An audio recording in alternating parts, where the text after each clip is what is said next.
Muy buenas tardes. Feliz de estar de nuevo con ustedes. Mimi Prado, quien les habla, en la compañía de Fausto Amador Arrieta. Las elecciones y crisis políticas fuertes están hoy en dos de los países más importantes del mundo, en el hegemón Estados Unidos y en Francia. Y esto hace temblar y hace que todas las señales de alarma se prendan. El ultraderechista partido de Marine Le Pen, que en los últimos 4 años ha sabido con gran habilidad demonizarse, gana las elecciones legislativas en Francia con un 33% de los votos. No tiene mayoría absoluta y va a haber segunda ronda. El Frente Amplio de izquierda obtiene un 28%, le sigue Macron, su partido, con un 21% y la derecha republicana con un 10%. El resultado final lo veremos en la segunda vuelta el 7 de julio. Y todos los escenarios están abiertos. Van a ser como se comporten estos partidos en las negociaciones que vienen, sobre todo la izquierda y Macron, y el partido de Macron, para ver qué sucede.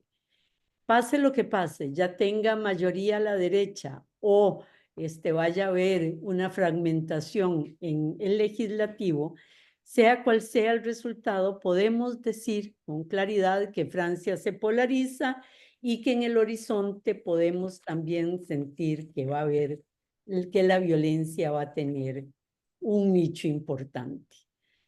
¿Por qué? Porque Francia salta a lo desconocido en un momento en que su deuda externa es enorme, en una crisis de deuda importante, con un posible colapso institucional producto de esta polarización y también con posibles violencia en las calles. Es interesante, pero en algo que me mandaste, Fausto, la Bolsa de Valores de Francia dice que el mejor escenario de todos es que no haya ganadores, que se dé un impasse político. ¿Por qué? Porque nadie tiene mayoría absoluta y que entonces se dé una pequeña paralización hasta las nuevas elecciones. Por otro lado, en Estados Unidos, el desastroso desempeño de Biden en el debate agudiza la crisis política en los Estados Unidos. Si Biden era la mejor y la única opción de los demócratas para enfrentar a Trump, hoy, a gritos, la prensa, los donantes, los dirigentes del Partido Demócrata piden que Biden renuncie. Sí, pero no, nos dice Krugan en un artículo en el New York Times. Sí, pero no, porque no es tan fácil. Primero, hay que estudiar cómo no dividir el partido. Segundo, ninguna de las personas de las que se habla, como el gobernador de California, tiene ningún conocimiento en el resto del país más que su estado. Y tercero, Kamala, que es la posible sustituta de Biden, no le ganaría a Trump. ¿Qué significa? ¿Por qué están sosteniendo a Trump de la manera que lo están, a Biden de la manera en que lo están sosteniendo? ¿Quién lo sostiene? El Estado profundo, los neoconservadores, los halcones de la guerra, el grupo de Kamala. Bueno, esas son especulaciones, pero el asunto es que posiblemente, una de las posibilidades es que importante es que Biden no renuncie. Y para rematar en esta crisis, ayer la Corte Suprema de Justicia de los Estados Unidos, con mayoría conservadora de magistrados nombrados por Trump, determinaron que no importa los actos, el presidente de los Estados Unidos tiene inmunidad, ¿verdad? Y eso, ante la posibilidad de un gane de Trump en las elecciones, nos complica a todos muchísimo el panorama. Buenas tardes, Fausto. Muy buenas tardes, Mimi, con esa Buenísimo. excelente y amplia introducción. Eh, em, que de alguna manera, en la parte que vos hablaste, yo creo que si nos da tiempo, la voy a tocar luego.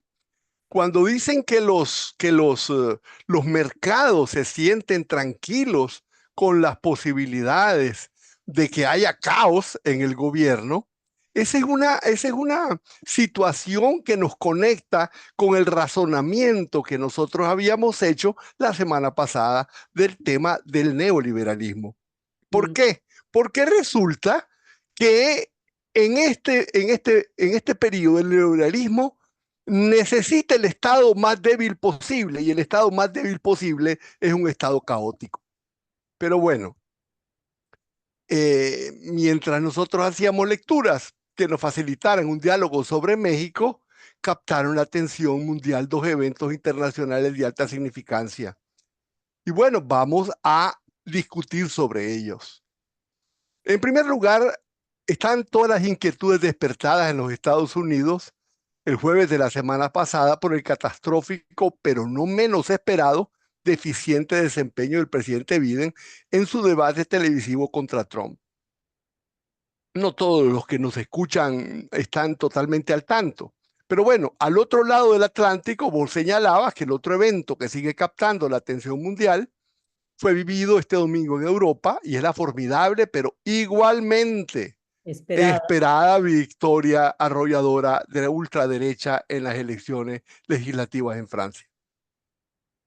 Ambos acontecimientos llaman la atención porque señalan de forma patente una crisis política profunda en los sectores dominantes del occidente global. Y si ampliamos esta visión a lo que ocurre al mismo tiempo en Reino Unido, en Alemania y en Italia, resulta que estamos hablando de una crisis generalizada del G7. Esta crisis de dirección política ocurre nada menos que en el grupo de países que detentan la conducción de las principales instituciones políticas y financieras internacionales. Y bueno, si a esa crisis de Occidente contraponemos el inusitado vigor y claridad de intenciones progresistas, sanas y realmente esperanzadores de los crecientes países BRICS Plus, se revela con claridad una tesis que hemos sostenido desde hace tiempo. Y es que estamos en un parteaguas de la historia. En un, llamábamos nosotros, Zeitenwende, giro de los tiempos, como lo calificó el canciller alemán Olaf Scholz. Un mundo preñado de peligros, un mundo eh, que está cambiando. Y nos plantea una gran pregunta. ¿Hacia dónde vamos? Vivimos en la sociedad del espectáculo y la mayor parte de nosotros no tiene acceso en la vida pública más que al papel de espectadores. El drama que vivimos todos no lo estamos dirigiendo todos. Solamente algunos toman el escenario como protagonistas. Y bueno, algunos protagonistas son visibles, otros son menos evidentes, pero probablemente son todavía más influyentes de lo que imaginamos. Por eso, lo que vemos que ocurre sobre el tablado público es el único punto de apoyo que tenemos para orientar nuestras reflexiones. Por eso estamos aquí. El debate presidencial en Estados Unidos y la victoria de la extrema derecha en Francia son el escenario que revela la crisis de liderazgo mundial y tenemos que analizarlos como tal. Porque aunque vemos la crisis, no nos dice hacia dónde se mueve esa crisis. En todo caso, son tiempos de regresión. La sensación de ir entrando en un periodo de desajustes y de incertidumbres se multiplica. Veamos en concreto lo acaecido en los Estados Unidos. Bueno, desde hace meses, no es nuevo, los Estados Unidos viven un caótico preámbulo electoral. Los grandes partidos demócratas y republicanos tienen prácticamente decididos los candidatos presidenciales, pero en ambos casos, Biden y Trump, hemos dicho, hemos repetido, hemos vuelto a analizar, que distan mucho de ser candidatos adecuados a los tiempos que vivimos, son nada apreciados por el electorado, pero también expresan a un país descontento consigo mismo y fuertemente polarizado. Biden ha venido acusando fuertes señales de senilidad desde antes. A todas luces se confunde cuando habla, pierde el sentido de lo que dice, en actos públicos parece muchas veces perdido y es una evidencia generalizada que no es la persona adecuada a conducir la presidencia de los Estados Unidos. No en los 4 años, ya mismo no es la persona adecuada. Y eso plantea una gran pregunta. ¿Por qué los círculos dirigentes, tanto los del Partido Demócrata como los de las fuerzas que están detrás del poder, por qué no han podido encontrar otro candidato a la presidencia más adecuado a las crisis internacionales que estamos viviendo? Esa pregunta realmente es una pregunta abierta y no tiene una respuesta que sea realmente racional. Yo por lo menos no la he encontrado en ninguna parte. Bueno, viendo lo del debate, básicamente el jueves 27 de junio, Biden protagonizó un desempeño atroz, lamentable, muchos llamaron trágico. No pudo enfrentar a Trump ni siquiera en los temas más Triste, elementales. ¿verdad? Triste. Es decir, además de todo eso, triste. Sí, claro. Dramático. eh, Como la economía, el derecho al aborto, todos los temas no pudo abordarlos. No pudo contradecir a Trump, ni siquiera frente a mentiras patentes y evidentes. En más de un momento quedó perdido y cuando recuperó el habla dijo disparates que no tenían nada que ver con lo que estaba hablando. Y el colmo, creo yo, llegó en ese punto donde Trump dijo, realmente no entiendo lo que acaba de decir. Y para decir verdad, creo que ni él tampoco lo entiende. Y todos los que estábamos viendo ese debate, no podíamos menos que coincidir con Trump. Yo no había entendido realmente lo que había dicho y probablemente Biden tampoco. El impacto de su desempeño fue inmediato. Produjo una sensación generalizada de catástrofe. El conjunto de las mentes brillantes del Partido Demócrata entraron en pánico. Los comentaristas de CNN, claros defensores de Biden, lo dijeron abiertamente. El editorial del New York Times del día siguiente dijo que lo mejor que podía hacer Biden para los Estados Unidos era retirar su nombre de la candidatura del Partido Demócrata. Pero al mismo tiempo que la casi unanimidad de comentaristas daba la candidatura de Biden como un disparate que había que detener para buscar una nueva fórmula presidencial, también se empezó a entender las dificultades de quitar a Biden en estos momentos de la carrera presidencial. De alguna manera, la dirección del Partido Demócrata o de la campaña entendió que retirar a Biden equivaldría a asumir al país en una crisis difícil de resolver pocas semanas antes de iniciar la campaña. Bueno, y aquí viene la profundidad de la crisis. Los círculos dirigentes intentaron volver las aguas a su curso y los principales círculos demócratas comenzaron a intentar tapar el sol con un dedo y se dieron a la tarea de minimizar los significados del pésimo desempeño cognitivo de Biden. Frente a las dudas, se comenzó a plantear que había sido simplemente una mala noche. Y de una forma disciplinada, todos los círculos del poder comenzaron a intentar convencer a la prensa, y bueno, la misma prensa se sumó a decir que había sido exagerada la alarma por la desastrosa actuación de Biden. Pero la realidad era que el rey había quedado desnudo y se manifestaba entonces además el divorcio constante que ha existido entre la conciencia de la población y la postura de los círculos dirigentes del Partido Demócrata. Desde hace mucho tiempo las encuestas y las entrevistas han demostrado que los votantes desconfiaban de las capacidades mentales de Biden, pero los actores del poder demócrata han mantenido un hermético silencio sobre eso y disciplinadamente se han rehusado a hablar de ese tema. Después del desastre del debate, Las evidencias son públicas de esa insuficiencia de capacidades de Biden y eso corresponde precisamente con las preocupaciones de los votantes, de forma que, aunque por el momento se sigue apoyando la candidatura de Biden, realmente no se sabe qué es lo que va a ocurrir, pero tiene que decidir de muy pronto. Algunos llaman a Biden Ruth Bader Biden y se refieren a la anciana jueza de la Corte Suprema a quien se le pidió retirarse durante el gobierno de Obama para que Obama tuviera tiempo de nombrar una sustituta progresista.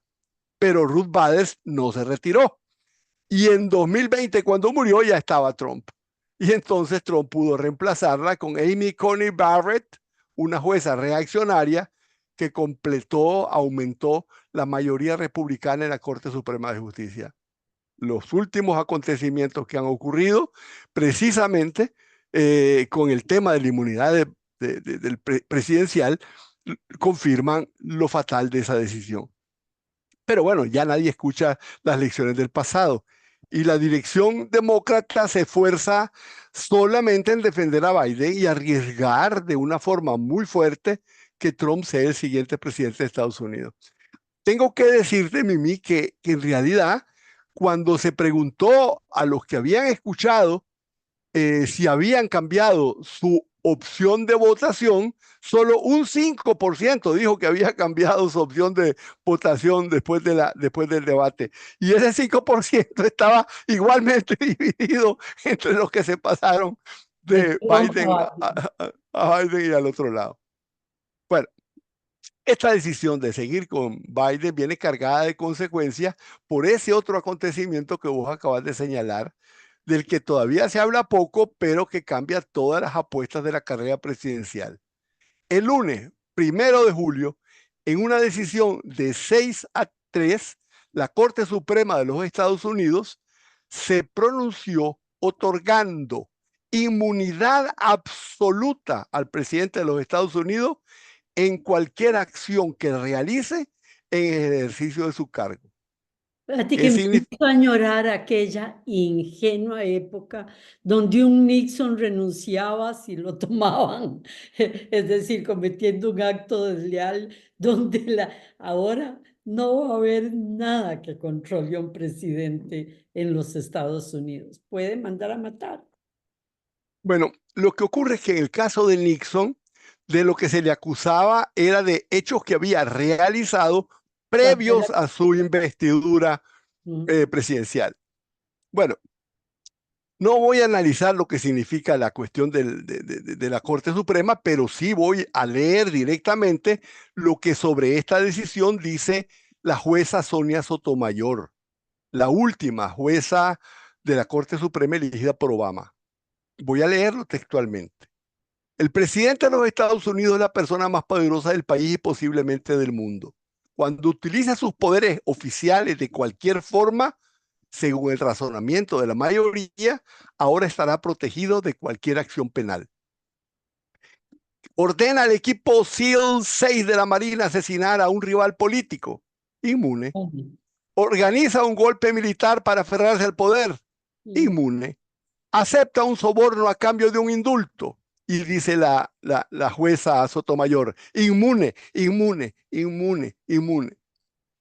Y sigue Sotomayor, dejemos que el presidente viole la ley, dejémosle explotar las trampas a su cargo para beneficio personal, dejémosle usar su poder oficial para fines malvados, porque no podemos ponerle límite. Porque si supiera que algún día puede enfrentarse responsabilidades penales por violar la ley, podría no ser tan audaz e intrépido como necesitamos que sea. Ese es el mensaje de la mayoría hoy, dice Sotomayor. Y aumenta, aunque estos escenarios de pesadilla no lleguen jamás a producirse, y rezo, dice Sotomayor, para que nunca lo hagan, el daño ya está hecho. La relación entre el presidente y el pueblo al que sirve ha cambiado irrevocablemente. En cada uso oficial del poder, el presidente es ahora un rey por encima de la ley. Hasta ahí el texto directo, traducido de lo que dijo Sonia Sotomayor. Jonathan Lass comentó las palabras de Sotomayor diciendo que eso es lo que estaba en juego y que por eso derrotar a Trump prevalecía sobre cualquier otra consideración. Bueno, en eso estamos. ¿Qué pasará ahora? El hecho mismo de que se siga considerando a Biden como una opción presidencial, sea que gane como que no, dice montones sobre la crisis de liderazgo político en los Estados Unidos. Bueno, ese es el caso de los Estados Unidos. Que Trump, por otro lado, sea el candidato, también dice muchísimo de la crisis política de los Estados Unidos. Es Sí, decir, sí, no, la crisis sea que gane como que no, es decir, que gane Trump dice mucho. Veamos ahora qué ha pasado en Francia. Antes de hablar de los resultados de las elecciones legislativas, resumamos rapidísimamente cómo se llegó aquí. En 2017, Emmanuel Macron llegó a la presidencia de Francia presentándose como baluarte contra el ascenso de la extrema derecha y como alguien que estaba por encima de las derechas y de las izquierdas. Después de 7 años de ejercicio de la presidencia, ahora Macron es probablemente uno de los políticos menos apreciados de Francia. Y entonces el país se encuentra polarizado con un centro político derrumbado y un ascenso de los polos opuestos a la izquierda y a la extrema derecha.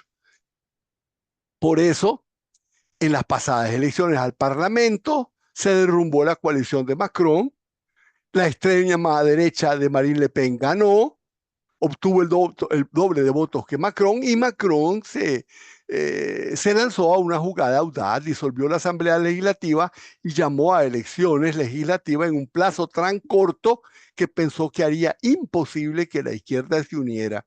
Y eso lo volvería a dejar a él, otra vez como baluarte frente al ascenso de la extrema derecha. Bueno, el punto es que todos sus cálculos fallaron. La izquierda se unió en un nuevo Frente Popular y en cada circuito electoral se presentó con un solo candidato. La derecha golista se dividió y una parte más bien pasó a reforzar las filas de la extrema derecha. Y el domingo 30 de junio se dieron las elecciones y como habíamos previsto, el partido de Macron se desplomó, la extrema derecha arrolló y se convirtió en la primera fuerza política de Francia.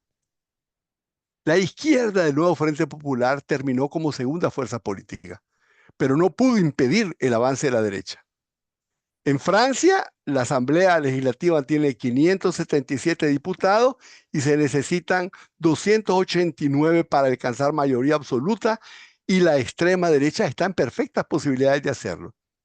Lo decisivo aquí es ver las tendencias de lo que ha ocurrido en los años de Macron.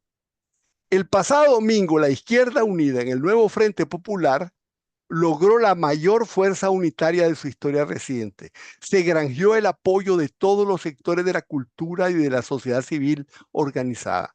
Puso en la calle manifestaciones multitudinarias en todas las grandes ciudades de Francia y planteó la más fuerte propaganda electoral de su historia. Y sin embargo, logró mejorar apenas un 2% del caudal electoral que tuvo en 2022, pasando de 26% a 28%. En cambio, la extrema derecha se extendió a todo el territorio nacional, a todos los sectores sociales y etarios, a todos los niveles de ingresos y notoriamente consiguió el apoyo de los segmentos sociales más pobres de Francia. El 54% de las personas más desfavorecidas apoyaron mayoritariamente la extrema derecha. Y eso le permitió, en solo estos 2 años de Macron, duplicar casi su caudal electoral. Pasó de tener 18% de votos en 2022 a conseguir casi el 34% el pasado domingo. ¿Qué significa esto? Por una parte, que la izquierda del nuevo Frente Popular no ha logrado afianzarse en los sectores populares y tampoco convertirse en un baluarte contra la extrema derecha. Y eso hace ver que el electorado francés, Francia, se mueve hacia la derecha política. Y ese es el tema más grave. Es interesantísimo porque en estas elecciones hubo una participación el 20% mayor que hace 2 años. Pero quien se benefició de ese ascenso de la participación electoral fue la extrema derecha. Advertida Francia del peligro de la derecha y llamados todos los franceses a acudir a las urnas a detener al fascismo, la población se movilizó, pero no para detenerlo, sino para respaldarlo. Fue así como la extrema derecha logró mayoría de votos, mayoría en 259 distritos electorales, mientras que la izquierda ganó solo mayoría en 146. Y aquí yo traté de hacer un porcentaje de los votos diferente al habitual, que no es ver cuántos votos a un lado y cuántos votos al otro, sino cuánto se ganó de distritos electorales, qué proporción de triunfo en los distritos electorales. Y eso nos muestra que la ultraderecha ganó el 45% de los distritos electorales y la izquierda solo el 25%. Es muy diferente a decir 33%. Eso hace que la extrema derecha esté más cerca que nunca de obtener mayoría absoluta. Y ahora vamos a la segunda ronda y los cambios pueden ser dramáticos por los descendimientos de candidaturas de terceros lugares. Al comienzo Macron dijo, que no se favoreciera ni a la derecha ni a la extrema izquierda de la Francia insumisa de Mélenchon. Pero si eso ocurriera, si eso todavía ocurre, la victoria absoluta de la extrema derecha va a estar asegurada porque los macronistas dividirían el voto y debilitarían el voto contra la derecha. Y eso va a pasar dentro de 2 horas. Es decir, hoy a las 6 de la tarde en Francia se cierran las inscripciones. Pero Macron cambió luego de idea y pidió que se bloqueara tanto a la extrema derecha donde fuera posible, aún a costa de favorecer el triunfo de los insumisos. Mélenchon desde el comienzo dijo que desistiría automáticamente cualquier lugar con tal de detener a la derecha. Y entonces ahorita estamos en eso, que la mayoría de la extrema derecha está asegurada. Lo que no está asegurado es si va a tener mayoría absoluta. Pero el punto no es ese. En el fondo, el punto no es ese. Porque el avance de la extrema derecha en estos momentos no es una situación accidental o puntual. Las expectativas de los mercados financieros se sienten tranquilos con la posibilidad de un gobierno caótico en Francia, porque sienten que esa va a ser la regla de gobierno en los siguientes tiempos. Es una tendencia histórica que yo te decía que tiene mucha consistencia con el avance de la extrema derecha y la incertidumbre política en todas partes. Bueno, ese tema, el de la crisis de liderazgo, no se restringe a los Estados Unidos o a Francia, sino que se vincula prácticamente con todo el conjunto de fuerzas nacionales e internacionales por esa específica forma de gobernar que define el neoliberalismo y que se siente beneficiada cuando el Estado es débil. Y precisamente de estas elecciones de Francia va a salir un Estado caótico y debilitado. Ahora, esto se une a las últimas decisiones de la Corte Suprema de los Estados Unidos para ver lo que pasa en el otro lado, que acaban de debilitar el poder regulatorio de las agencias federales. Bueno, es decir, la capacidad regulatoria del Estado en todas las agencias que van desde la limpieza del aire, el agua, creo que los derechos del consumidor fueron los únicos que se salvaron. En fin, todos los sistemas regulatorios de los Estados Unidos quedaron en el aire. Pareciera que haber perdido el sentido de orientación en la conducción política beneficia a quienes se favorecen de esa indecisión en la conducción política. Y eso es lo grave, porque eso significa que existen fuerzas que no van a estar a favor de resolver los problemas, sino a agravarlos. Y aquí viene un aspecto apenas estudiado del crepúsculo que nos hablaba Gramsci. Es decir, el crepúsculo es un momento de ceguera de futuro.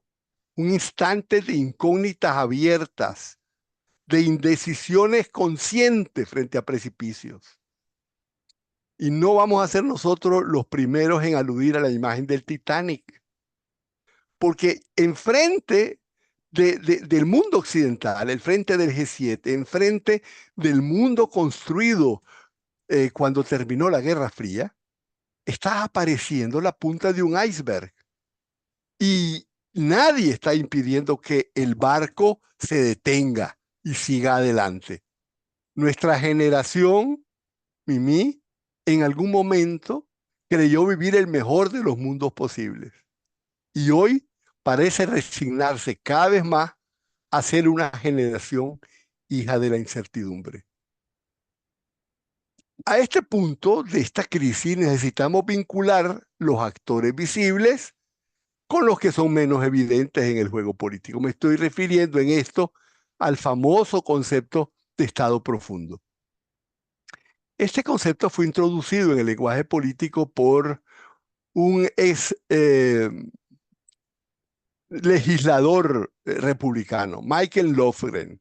Este político se refiere al Estado profundo como muchas redes interconectadas de intereses económicos que se mezclan entre sí, se entrelazan con los cuerpos administrativos del Estado, con los cuerpos electos y, en fin, se convierten en un sistema que influye en las decisiones del poder. Lofgren, viejo senador republicano, llamaba a los miembros, a los dirigentes de los grandes partidos, de los dos grandes partidos estadounidenses, los llamaba despreciables esclavos del botín corporativo. Hablaba de un poder difuso, pero interconectado, en forma de lobbies de todo tipo, contribuyentes en las campañas, que terminan estableciendo las agendas políticas, como se ve con toda claridad, y contra los mismos intereses de los Estados Unidos con Israel. Vos lo dijiste, con Israel y el lobby judío. El ensayo de Lofgren tuvo un éxito considerable en Estados Unidos. Su premisa básica era que existe una red de intereses tejida, amalgamada, desde la sociedad económica y productiva hasta el gobierno. Y ahí hablaba de Wall Street, Silicon Valley, el complejo militar industrial, el lobby judío, los principales medios de comunicación que ya entonces Lofgren decía que estaban subordinados financieramente a los intereses económicos de esa amalgama de intereses que termina dictando política. Y ahí se coloca ahora, y Lofgren hablaba precisamente de lo que él llamaba el tercer gran despertar, un lobby que no se había conocido nunca antes y que ahora existe con una enorme fuerza. Los 100 millones de evangélicos estadounidenses, muchos de los cuales forman un complejo realmente formidable de ideologías políticas, dictan decisiones, se meten en defensa, se meten en la guerra, ponen prioridades políticas y lógicamente no existe ninguna consideración a las aspiraciones y a las necesidades reales de la gente. Pero bueno, el punto es que ni las figuras visibles que aparecen como protagonistas de la escena pública, ni las figuras que tiran de las cuerdas tras la bambolina, es decir, ni las fuerzas abiertas ni las fuerzas ocultas, están realmente en capacidad de conducir la nave colectiva internacional. De No conducir es, hacia un lugar. o sea, conducir, llevar el timón hacia alguna parte. Es decir, sabiendo incluso los peligros que se aproximan casi a la vista, nadie está pudiendo corregir o rectificar el rumbo. Y eso es lo que es terrible.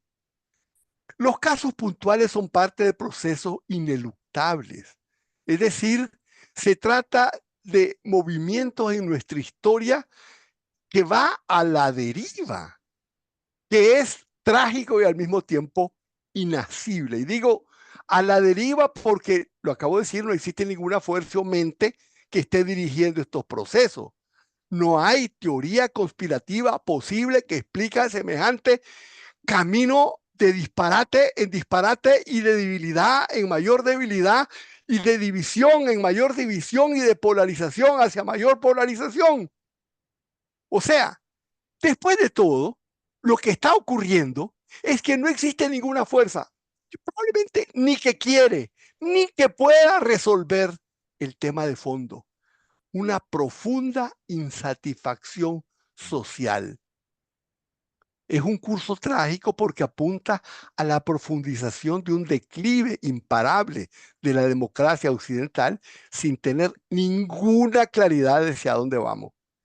Y también digo que es un curso inasible, es decir, que nadie lo agarra en la medida que escapa al control, cualquiera que sea, de quienes están decidiendo. Digo decidiendo porque no están decidiendo, son casi eh, impactados por los acontecimientos mundiales, no los están dirigiendo. Y en ningún lugar se ve con mayor claridad que en Oriente Medio, quien está dirigiendo alguna política ahí. Ahí el único que está dirigiendo es Israel y lo está dirigiendo hacia algo impensable. Hace rato que no decimos que ya en estos momentos se calcula en 60.000 muertos evidente en esa masacre y Era sigue, ¿verdad? Ayer leí 25.000 niños desaparecidos. No están en la lista de muertos, están Así, desaparecidos. Que es qué tremendo, porque barbaridad. no van a estar desaparecidos, estarán bajo los escombros, ¿verdad? Pero no engrosan esa lista de muertos. Bueno, de hecho, ese estado profundo detrás de bambalinas conforma una estrecha red de intereses económicos. Y aquí tenemos que decir que si algo es claro en la conducción política es la concentración de la riqueza. Eso se ha verificado de una forma tan brutal que es casi inimaginable de decirlo. Casi imparable, ¿verdad? Es decir, es como una bola de nieve, Que se acelera, que se acelera a sí que se misma. acelera, exactamente. En 40 años, el 1, no por ciento, el 1 por millón de la población posee el 14% del Producto Interno Bruto Mundial. Y esos multitrillonario, ve crecer su riqueza el 7% anual. Esa es su tasa de crecimiento de la riqueza. Mientras que el Producto Mundial crece cuando crece mucho, menos de la mitad de lo que crece la riqueza de ese mundo concentrado de ricos. Un poco de ellos con enorme conciencia gritó en un momento, por favor, paren esto, no nos hagan más ricos, ¿verdad? Y ni así. La verdad es que no, no, no, no es su clamor por la justicia social lo que puede detener esto. Es lo que hablamos la semana pasada.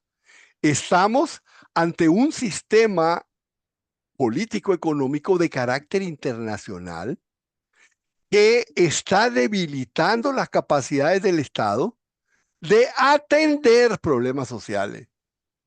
Ya no de redistribuir riqueza, y ya ni siquiera de atender problemas sociales, de regular la vida económica, de regular los abusos de las grandes corporaciones. Y como gran cosa se nos dice que se está discutiendo, a lo mejor aumentarle un 1, un 2% a la riqueza. Todo realmente es una perfecta payasada, porque la regulación de la vida económica y la regulación de la vida económica va desde la regulación del mercado de trabajo hasta las regulaciones financieras que 1000 veces analistas eh, descubrieron, mostraron y probaron que fueron las responsables de la crisis del 2008. Esas fuerzas que se recomendó que se reforzaran los controles y las regulaciones financieras, se están debilitando tremendamente. ¿Y cómo se están debilitando? Muy fácil.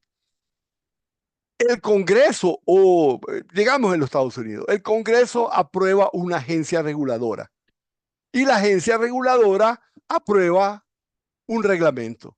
Y ese reglamento regula la actividad económica. Ahora la Corte Suprema dice que esos reglamentos no son válidos porque es una capacidad de legislar que solo tiene el legislativo norteamericano. Y por lo tanto, ahora te puedes imaginar, Vaya, con esa sentencia, pero no es para mañana, es para ayer. Con esa sentencia, cantidad enorme de juicios, de condenas y de multas que se han realizado van a ser puestas otra vez en juego. Y una de esas agencias regulatorias que ha sido limitada en sus capacidades es nada menos que la Agencia de Salud, la Agencia de Control de Drogas de los Estados Unidos. Y entonces, vos ves que el movimiento que se está produciendo es de un debilitamiento tan formidable y está fortaleciendo a esa masa eh, informe que no tiene forma, que no tiene estructura definida, pero que existe y avanza y que está determinando lo que va a ser el futuro de la humanidad en estos tiempos.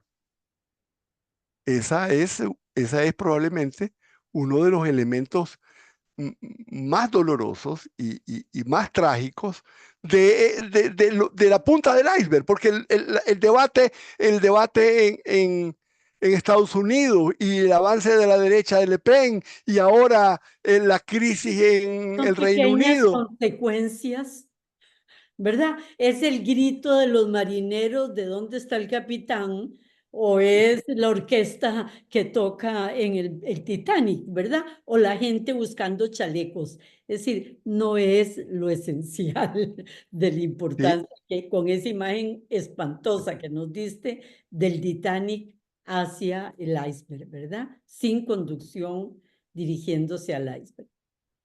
Es tremendo. Yo creo que aquí yo me vuelvo al caso, ¿verdad? Porque antes se decía que la crisis de la humanidad, lo dijo alguien muy importante, decía en 1936, decía, la crisis de la humanidad es la crisis de conducción política. El resultado fue la Segunda Guerra Mundial. Actualmente, esas fuerzas desatadas no pueden detener el cambio climático y el cambio climático realmente va a producir desastres inimaginables que ya no se pueden detener.